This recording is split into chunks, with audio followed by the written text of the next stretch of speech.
আসসালামু আলাইকুম। আশা করি সবাই ভালো আছেন। আলহামদুলিল্লাহ আমরাও ভালো আছি। সো আজকে আপনাদের সাথে শেয়ার করব গিলা কলিজা রান্না করব।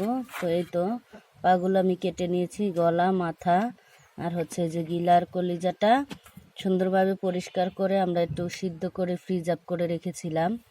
কারণ যদি সিদ্ধ করে না রাখতাম তাহলে কেমন যেন হয়ে যায়। এই কারণে অনেকগুলো গিলে কলিজা ছিল। যেমন আমার ভাইয়ার দোকান আছে, মুরগির দোকান ঢাকাতে। তো ওখান থেকে যখন নিজেদের দোকানের গিলা কলিজা সেটা তো বুঝেনি, অনেক হয়, তো সব বিক্রি করে দেয়। মাঝে মাঝে যখন আসার সময় হয় দেখা গেছে 10 কেজি 5 কেজি একবারে নিয়ে আসে। তো এই আর কি। তো আজকে আপনাদের সাথে শেয়ার করব।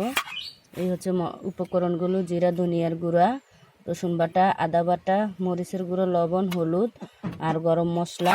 সাথে আমি পেঁয়াজ কুচি, কাঁচামরিচ, একটু আলু দিব, কারণ যেহেতু বাচ্চারা আছে, বাচ্চারা আলু ছাড়া খেতে ভালোবাসে না, কারণ একটু আলু দিতেই হয়।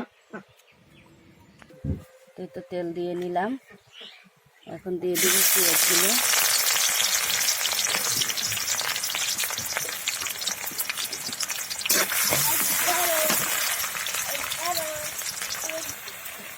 তো এই তো পেঁয়াজটা হতে হতে আমি এখন মশলাটাকে একটু করে নিব, মাখিয়ে নিব। কারণ তেলে তো পানিটা দিতেই হবে, তো সেই ক্ষেত্রে আমি এভাবে মশলাটাকে, গরম মশলাটা এখানে আছে, সব মশলাটা একসাথে একটা ব্যাটার তৈরি করে নিচ্ছি।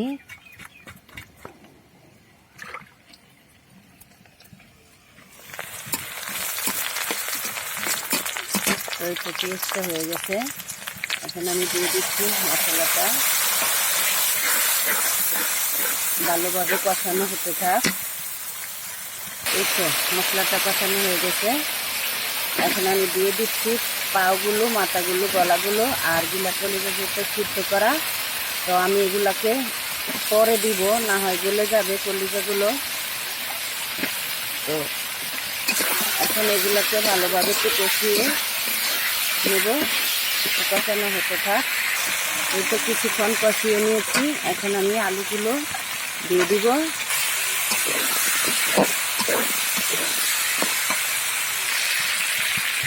তো এই তো নেড়ে চেড়ে একটু পানি দিয়ে দিব কষানোর জন্য। কষানোটা হতে থাক।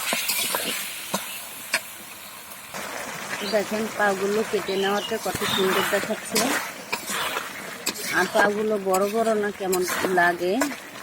আলুগুলো দেখেন আমি খুব সুন্দর ছোটো ছোটো সাইজ করে নিয়েছি, কারণ মাংসের তুলনায় খুব ছোটো করে সাইজ করেছি। মাংসতে কাট দিলে বড় দিতে হয়, এটা যেহেতু গিলা কলিজা পা, এখানে আমি একটু অল্প কিছু আলু দিয়েছি ছোটো ছোটো করে কেটে। তো কষানোটা আর একটু ঝোলটা টানলে আমি গিলা কলিজাগুলো দিয়ে দিব, হতে থাক। এই তো কষানোটা হয়ে গেছে, তো এখন আমি দিয়ে দিলাম গিলা কলিজাগুলো, দিয়ে কিছুক্ষণ নেড়ে চেড়ে নিব।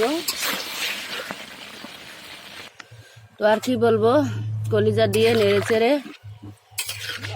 আমার একটু বাইরে গেছিলাম রান্নাঘর থেকে, ছোটো বোন আইসা আবার কয় আপু লাইগে যাইতেছে, পানি দিয়ে দিয়েছে, মানে ঝোল দিয়ে দিয়েছে। ঝোল দেওয়ার সময়টা আপনাদের দেখানো হয়নি, আমি যেহেতু বাইরে চলে গেছিলাম, ও হচ্ছে ক্যামেরা অন করা বুঝতে পারে নাই, ঝোল দিয়ে দিছে। তো এইটুকু স্কিপ হয়েছে, কারণ কষানো হয়ে যাওয়ার পর ঝোলটা দিয়ে দিছে। দেখেন এখন হতে থাক।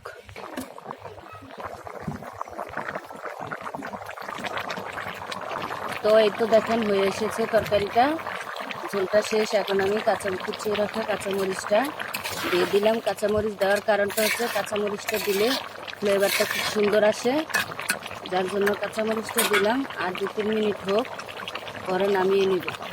তো এই তো অবশেষে হয়ে গেল, এখন উঠিয়ে নিব। চুপ করো। এই তো দেখেন অবশেষে তরকারিটা হয়ে গেছে। তো দেখেন কালারটা কত সুন্দর, বা তরকারিটা কত সুন্দর। লবণ দেখেছি, আলহামদুলিল্লাহ খুব টেস্টি হয়েছে। সো আপনারা এইভাবে ট্রাই করতে পারেন। ভালো লাগলে লাইক কমেন্ট শেয়ার করবেন, আর সবাইকে সাপোর্ট করবেন। ভিডিওটা শেষ করছি, আল্লাহ হাফেজ।